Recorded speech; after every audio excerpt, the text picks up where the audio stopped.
Good morning student, today I will teach you solution part 1। आज हम class 12 का batch start कर रहे हैं। सबसे पहले यूनिट हम ले रहे हैं सॉल्यूशन। इसमें सबसे पहले हम ये देखेंगे कि सॉल्यूशन का यूज क्या है हमारी डेली लाइफ में, क्यों हम सॉल्यूशन के बारे में पढ़ रहे हैं।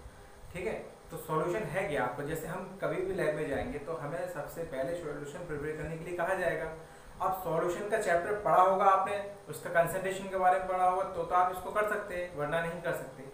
इसलिए सॉल्यूशन चैप्टर जो है केमिस्ट्री में बहुत अहम है, बहुत इंपॉर्टेंट है आपके लिए। ठीक है, अब देखते हैं सॉल्यूशन है क्या। What is solution? Solution is a homogeneous mixture of two और मोर देन टू कंपोनेंट। क्या है? Solution is a homogeneous mixture of two और मोर देन टू कंपोनेंट। दो या दो से ज्यादा चीजों को मिला के जो होमोजेनियस मिक्सचर बनता है उसे हम सॉल्यूशन कहते हैं। इसके दो पार्ट होते हैं। कितने होते हैं? दो पार्ट, सॉल्यूट एंड सॉल्वेंट। ये जो सॉल्यूशन है कितने पार्ट है इसके? दो पार्ट है इसके। एक होता है आपका सॉल्यूट और दूसरा होता है आपका सॉल्वेंट। बहुत आसानी से समझ सकते हैं सॉल्यूट और सॉल्वेंट है क्या। Solute which is present in lesser amount, जो कम अमाउंट में प्रेजेंट हो, और which is dissolve in solvent, जिसको सॉल्वेंट में डिजॉल्व किया जाए उसे हम सॉल्यूट कहेंगे। सेकंड क्या है? Solvent which is present in large amount, जो लार्ज अमाउंट में हो या इन विच सॉल्यूट डिजॉल्व, जिसमें सॉल्यूट को डिजॉल्व किया जा रहा है उसे कहेंगे हम सॉल्वेंट। सिंपल सा एग्जांपल है, गर्मी का मौसम चल रहा है, आप शरबत बनाइए तो शरबत में आपको जरूरत पड़ेगी किसकी? शुगर की प्लस वाटर। मैक्सिमम चीज जो होगी वो ये होगी, कम से कम ये तो होना ही चाहिए आपको, श्री हो या ना हो। ठीक है, तो शुगर आपका क्या हो गया? सॉल्यूट, और वाटर हो गया आपका सॉल्वेंट। क्यों हो गया ये भी देख लीजिए, क्योंकि शुगर जो हो कम अमाउंट में होगा। ऐसा नहीं होगा कि 1 लीटर हमने वाटर लिया तो 1 लीटर चीनी को डिजोल्व करेंगे, तो लेसर अमाउंट में, इसलिए शुगर क्या हुआ? सॉलिड हो गया। दूसरा क्या, दूसरी चीज ये भी है कि क्योंकि इसको डिजोल्व करेंगे, अगर आप चीनी को डालेंगे उसी को तो डिजोल्व करेंगे, वाटर थोड़ी डिजोल्व होगा, इसलिए शुगर क्या है आपका? सॉलिड है। दूसरा वाटर क्या है? सॉल्वेंट है, क्योंकि ज्यादा अमाउंट में है। दूसरा शुगर को उसमें डिजोल्व कर रहे हैं, इसलिए वाटर क्या आपका? सॉल्वेंट है। और जो बनेगा वो क्या बनेगा आपका? सॉल्यूशन। जो शरबत तैयार हो गया वो क्या हो गया आपका? सॉल्यूशन हो गया आपका। ठीक है, तो ये तो हो गया कि सॉल्यूशन है क्या। अब जरूरी नहीं है कि दो ही चीजों से मिलकर बनेगा, दो से ज्यादा भी हो सकती है। अब उसमें आपको कुछ और चीज डालनी है, नमक डिजोल्व करना, कुछ नमक डाल लीजिए या कोई भी चीज डाल लीजिए। तो इसलिए कह रहे हैं सॉल्यूशन क्या है? The solution is a homogeneous mixture of two और more than two component. Understand? अब इसके बाद एक पॉइंट आया था एक्वस सॉल्यूशन। नाम से पता चल रहा है एक्वस में मतलब क्या? वाटर। वो सॉल्यूशन जो वाटर में डिजोल्व करके बनाया गया हो, जो पानी की सहायता से बनाया गया हो, उससे हम कहेंगे एक्वस सॉल्यूशन। क्या कहेंगे? Aqueous solution. ठीक है, और non aqueous solution other than water, जिसमें वाटर का यूज ना किया गया हो, वाटर के अलावा कोई भी चीज यूज करके सॉल्वेंट की जगह ली गई हो, उसे हम कहेंगे नॉन एक्वस सॉल्यूशन। अंडरस्टैंड? ये दो टर्म्स थे तो मैंने क्लियर कर दिए। इसके बाद यहाँ जो हम 12th में स्टडी करेंगे, इसमें हम स्टडी करेंगे सभी जो जितने भी टाइप के सॉल्यूशन होंगे वो होंगे बाइनरी सॉल्यूशन। क्या होंगे? Binary solution. तो हम जान लेते हैं बाइनरी सॉल्यूशन किसे कहते हैं। बहुत सिंपल है आपका।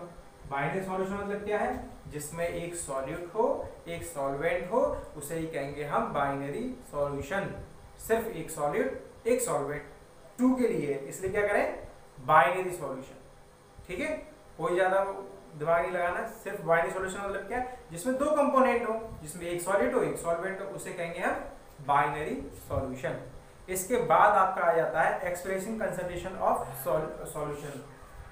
तो इसकी जरूरत क्यों पड़ी?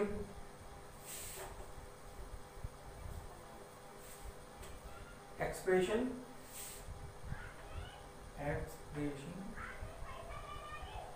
कंसंट्रेशन ऑफ सॉल्यूशन, यानी सॉल्यूशन को हम किस किस यूनिट में एक्सप्रेस कर सकते हैं। तो आप जानते हैं, आप इसको मोलिटी की फॉर्म में, नॉर्मलिटी की फॉर्म में, मास परसेंटेज में, बॉइलिंग परसेंटेज में, पीपीएम लेवल में, इन सब में आप क्या कर सकते हैं? डिस्क्राइब कर सकते हैं, एक्सप्रेस कर सकते हैं। ठीक है, एक एक करके हम इसकी स्टडी करेंगे। तो सबसे पहला जो है वो हमारा है मास परसेंटेज। 11th में भी पढ़ा है आपने, मास परसेंटेज, और 9th में भी आता है। बहुत सिंपल है, कुछ नहीं करना। क्या है? It is the ratio of the component to the total solution multiply by 100। ये क्या है? एक रेशियो है जिसका जिस सॉलिड सॉल्वेंट का परसेंटेज निकालना है उसका अपॉन टोटल सॉल्यूशन का जो वेट है उसका इनटू 100। तो आपका क्या आ जाएगा? मास परसेंटेज आ जाएगा। अब इसको और अच्छे से समझना है तो हम इसका एक एग्जाम्पल ले लेते हैं एनसीईआरटी बुक में से। अब देखिए क्या कह रहा है, calculate the mass percentage of benzene and carbon tetrachloride. Question number है आपका 2.1। Calculate the mass percentage of benzene and carbon tetrachloride if 22 gram of benzene is dissolved in 122 gram of carbon tetrachloride। ठीक है, सुनिए question आपने। अब यहां हम देखें मास ऑफ बेंजीन कितना है। मास ऑफ बेंजीन है आपका 22 ग्राम। 22 ग्राम है, हाँ 22 ग्राम है आपका। ठीक है, mass of carbon tetrachloride, mass of carbon tetrachloride short में लिखने के लिए लिखते हैं, ये है आपका 122 ग्राम। अब देखिए सॉलिड सॉल्वेंट आपको अलग से दिख रहा है। सॉलिड क्या है आपका? Mass of benzene. दो चीजें, क्योंकि कम अमाउंट में इसलिए सॉल्यूट है, दूसरा बेंजीन को कार्बन टेट्राक्लोराइड में डिसॉल्व कर रहे हैं इसलिए भी सॉल्यूट है। ये सॉलिड क्यों है? क्योंकि कम अमाउंट में है और इसमें कार्बन टेट्राक्लोराइड में इसको डिसॉल्व किया जा रहा है इसलिए। ठीक है, अब इसका मास परसेंटेज हमें निकालना है। तो पहले आप देखिए किसका निकालना है। पहले जैसे आपको निकालना बेंजीन का, तो हम क्या करेंगे? Mass percentage of benzene. तो फॉर्मूला क्या बनेगा? Mass of benzene. जिसका निकालना है उसका ऊपर रखिए, मास ऑफ बेंजीन अपॉन क्या करेंगे? Total mass of solution. जब दोनों चीजों को मिला देंगे तभी तो सॉल्यूशन बनेगा। तो टोटल मास कितना हो गया? 122 प्लस 22 मींस 144 ग्राम। तो हम कहेंगे मास ऑफ सॉल्यूशन, क्योंकि परसेंटेज में निकाल रहे हैं इसलिए मल्टीप्लाई बाय 100 कर देंगे। तो मास ऑफ बेंजीन आपका है 22 ग्राम, मास ऑफ सॉल्यूशन है आपका 144 ग्राम इनटू 100। तो इसको सॉल्व करेंगे तो आएगा आपका 15.28। क्या आएगा? 15.28%। ये तो हो गया मास परसेंटेज ऑफ बेंजीन। समझ में आ गया? इसके बाद अगर हमें इसमें mass percentage of carbon tetrachloride निकालना है तो उसके दो तरीके हैं। ठीक है, ये बाइनरी सॉल्यूशन है क्योंकि इसमें एक सॉल्यूट एक सॉल्वेंट। दो तरीके कैसे हैं? अब जो आपका सॉल्यूशन होगा वो तो आपका 100% बना है, दोनों चीजों को मिला दिया तो कितना हो गया? 100% हो गया।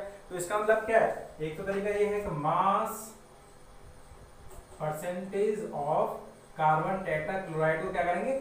100 माइनस 15.28%।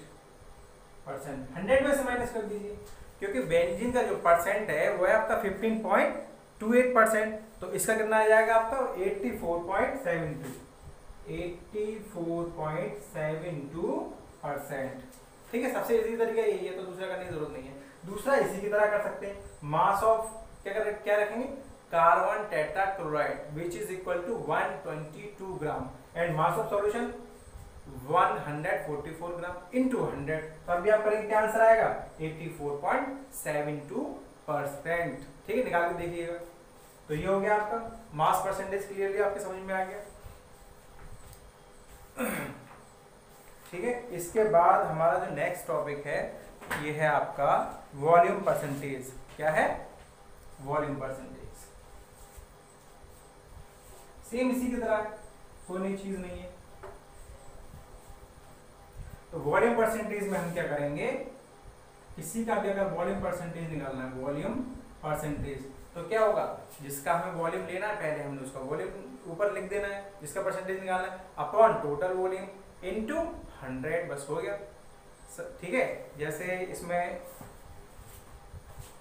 क्या रखा है एनसीईआरटी में, for example 10% ethanol solution in water means 10% अगर एथेनॉल सॉल्यूशन है उसका मतलब क्या है? 10 ml of ethanol is dissolved in water such that the total volume of the solution is 100 ml। यानी कि 10% का मतलब क्या है? 10 ml तो हमने क्या ले लिया? एथेनॉल ले लिया। 90 ml क्या लिया है हमने? वाटर लिया, तभी तो आपका 100% सॉल्यूशन बनेगा। ठीक है, तो ये हो गया वॉल्यूम परसेंटेज। तो जिसका भी वॉल्यूम परसेंटेज निकालेंगे क्या लिखेंगे, वॉल्यूम ऑफ कंपोनेंट, जिसका भी है, सॉलिड का भी हो सकता है, सॉल्वेंट का भी हो सकता है, तो volume of component upon total volume multiply by same 100 percentage निकालना है इसके लिए। ठीक है, तो जैसे अगर इसके लिए कोई एग्जाम्पल वैसे हम बना के देखें तो हमने क्या किया, 10 ml एथेनॉल ले लिया आपका, ठीक है, 90 ml वाटर में हमने इसको डिसॉल्व किया, 90 ml आपका वाटर है। तो बताइए अगर जैसे हमें एथेनॉल का परसेंटेज निकालना है तो क्या लिखेंगे, ethanol percentage of ethanol is equal to 10 upon 90 plus 10, total solution का जो वॉल्यूम है वो कितना हो गया, 10 प्लस 90, इट मींस 100, 100 इंटू 100 कितना हो गया वो एथेनॉल, 10% एथेनॉल हो गया। ठीक है, अगर इसी का परसेंटेज निकालना है किसका, वाटर का, परसेंटेज ऑफ वाटर, ये वॉल्यूम परसेंटेज चल रहा है कि तो दोनों चीजें एमएल में दी गई है इसलिए, तो वॉल्यूम परसेंटेज कैसे निकालेंगे, 100% माइनस 10%, कितना आ गया 90%, इसमें क्या हुआ, वाटर हुआ। ठीक है, इसलिए कहा है कि 10% एथेनॉल इन वाटर का मतलब ये है कि उसमें 10% आपका एथेनॉल है 10 ml और 90% यानी 90 ml क्या है आपका वाटर है। ठीक है, इसके बाद नेक्स्ट है आपका volume percentage, volume by mass percentage. ठीक, वॉल्यूम बाय मास परसेंटेज, तो इसके लिए देखिए ये सुन लीजिए केवल, it is use in medicine and pharmacy, it is the mass of solute dissolve in 100 ml of the solution. यानी ये क्या है आपका, ये मेडिसिन वगैरह जो बनाते हैं उसमें इसका वॉल्यूम बाय मास परसेंटेज का यूज किया जाता है। ठीक है, और क्या कह रहे हैं हम कि it is the mass of solute dissolve in 100 ml of the solution, यानी एक चीज तो आपका जिसमें डिसॉल्व कर रहे हैं वो तो हम ले रहे हैं वॉल्यूम में, और जिसको डिसॉल्व कर रहे हैं उसको ले रहे हैं ग्राम में, तो दोनों चीजें क्या होगी, मास बाय वॉल्यूम। जैसे हमने कोई चीज 10 ग्राम ली, उसको 100 ml में डिसॉल्व किया, तो ये तो हो गया मास, ये हो गया वॉल्यूम, तो मास बाय वॉल्यूम परसेंटेज। लेकिन यहाँ टोटल लेंगे, यहाँ जो लेंगे जब फॉर्मूला बनेगा क्या लेंगे, टोटल लेंगे, तो ये मास बाय वॉल्यूम इनटू 100 कर देंगे तो आपका आ जाएगा वॉल्यूम पर mass by volume percentage. Understand, कोई भी प्रॉब्लम हो आप कमेंट बॉक्स में आके आप पूछ सकते हैं। ठीक है, और लास्ट टॉपिक है हमारा इस वीडियो का पार्ट्स पर मिलियन। इसको सिर्फ समझना है अच्छे से, पार्ट्स पर मिलियन का मतलब क्या है कि आपके कितने पार्ट्स मौजूद हैं 1 मिलियन में। तो ये कब यूज किया था, ये जब बहुत रेयर केस में, जब जैसे आपकी बहुत कोई चीज बहुत कम मात्रा में हो, बहुत कम मात्रा में, जैसे वाटर है, वाटर में आपको कैल्शियम, मैग्नीशियम, सोडियम, पोटेशियम, ये सारी चीजें तो आपकी ज्यादा परसेंटेज में होती है। लेकिन इसमें अगर जैसे मरकरी की बात की जाए, लेड की बात की जाए, कॉपर की बात की जाए, आयरन की बात की जाए, बहुत लेसर अमाउंट में ये प्रेजेंट होती हैं। तो इसके लिए हम क्या यूज करते हैं, पीपीएम लेवल या पीपीवी लेवल भी एक होती है, तो वो होती है पार्ट्स पर बिलियन, ये पार्ट्स पर मिलियन। पीपीएम मतलब क्या है, पीपीएम पार्ट्स पर मिलियन। तो ये किसी में भी लगा सकते हैं, मास बाय मास परसेंटेज में, वॉल्यूम बाय वॉल्यूम परसेंटेज में, मास बाय वॉल्यूम परसेंटेज में, क्योंकि उसमें हमें सिर्फ परसेंटेज निकालनी है किसी भी चीज की। ठीक है, तो पीपीएम क्या है, number of parts of the component, PPM is equal to number of parts of the component, जिसका हम निकाल रहे हैं उसे कितने कंपोनेंट के पार्ट्स कितने, इंटू 10 टू द पावर 6, क्योंकि क्या कह रहे हैं पार्ट्स पर मिलियन, मिलियन में कितने, 1 लीटर में नहीं, 2 लीटर में नहीं। अब इसका मतलब ये नहीं कि हम 1 मिलियन उस वाटर को कलेक्ट करेंगे या फिर उस सॉल्वेंट को कलेक्ट करेंगे या उस सॉल्यूशन को कलेक्ट करेंगे, इसमें निकालना है, ये इस लेवल पे निकाला जाता है। ठीक है, total number of parts of all the component, total number of parts of all the components, total number of parts कितने हैं और उसमें जिसका हम निकालें उसका नंबर ऑफ पार्ट्स कितने हैं, 10 टू द पावर 6। तो इतना याद रखिए, इस पर कोई न्यूमेरिकल नहीं आता, लेकिन हाँ पूछा जा सकता कि व्हाट इज पीपीएम।